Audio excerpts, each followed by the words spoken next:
மாவட்டத்திலே எலிக்காய்ச்சல் நோய் காரணமாக இதுவரை 99 பேர் பாதிக்கப்பட்டுள்ளார்கள். இன்று தற்போது பருத்தித்துறை ஆதார வைத்தியசாலையில் 23 பேரும், யாழ்ப்பாணம் போதனா வைத்தியசாலையிலே 6 பேரும் சிகிச்சை பெற்று வருகின்றார்கள். கடந்த 24 மணி நேரத்திலே பருத்தித்துறை ஆதார வைத்தியசாலையிலே 9 நோயாளர்களும், யாழ்ப்பாணம் போதனா வைத்தியசாலையிலே 5 நோயாளர்களும் புதிதாக இந்த நோயுடன் அனுமதிக்கப்பட்டுள்ளார்கள். கடந்த 24 மணி நேரத்திலே யாழ்ப்பாணம் மாவட்டத்திலே இந்நோய் காரணமாக எந்த ஒரு இறப்பும் ஏற்படவில்லை.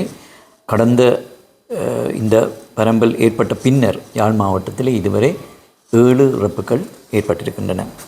இந்த நோயை கண்டறிவதற்காக அல்லது உறுதிப்படுத்துவதற்காக நாங்கள் குருதி மாதிரிகளை கொழும்பு மருத்துவ ஆராய்ச்சி கழகத்திற்கும் கண்டி போதனா வைத்தியசாலைகளுக்கும் அனுப்பியிருந்தோம்.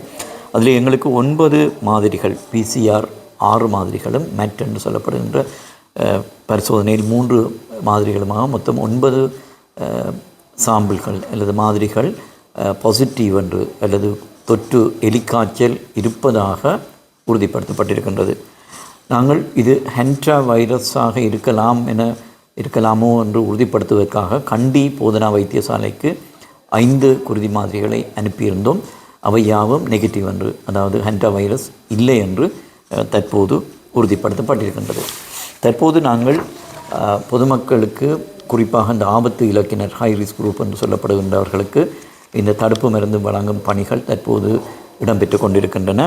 அந்த அடிப்படையிலே குறிப்பாக விவசாயிகள், கடல் நீர் ஏரிகளிலே மீன் பிடிப்பவர்கள், உள்ளூராட்சி மன்றங்களிலே பணியாற்றுகின்ற சுத்திகரிப்பு பணியாளர்கள் போன்றவர்களுக்கு தடுப்பு மருந்துகளை வழங்கி கொண்டிருக்கின்றோம். ஏற்கனவே நேற்று வரை ஏறத்தாழ 6000 பேருக்கு இந்த தடுப்பு மருந்துகள் வழங்கப்பட்டிருக்கின்றன.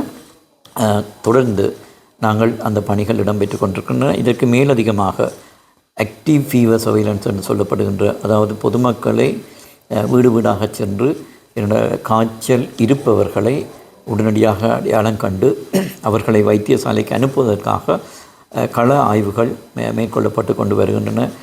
பருத்தித்துறை, கருவட்டி, சாவச்சேரி, மருதங்கனி பிரதேசங்களிலே அந்த சுகாதார வைத்திய அதிகாரி பிரிவுகளிலே தற்போது நாங்கள் அவதானிக்கக்கூடியதாக இருப்பது, பெரும்பாலான நோயாளர்கள் உடனடியாகவே 1, 2, 3 நாளுக்குள்ளே காய்ச்சல் ஏற்பட்ட உடனேயே வைத்தியசாலைக்கு வருவதை நாங்கள் அவதானிக்கக்கூடியதாக இருக்கின்றது. பெரும்பாலான மக்கள் ஒரு நாள் காய்ச்சல் ஏற்பட்டாலும் உடனடியாக வைத்தியசாலைக்கு சிகிச்சைக்கு வருவதையும் நாங்கள் அவதானிக்கக்கூடியதாக இருக்குது.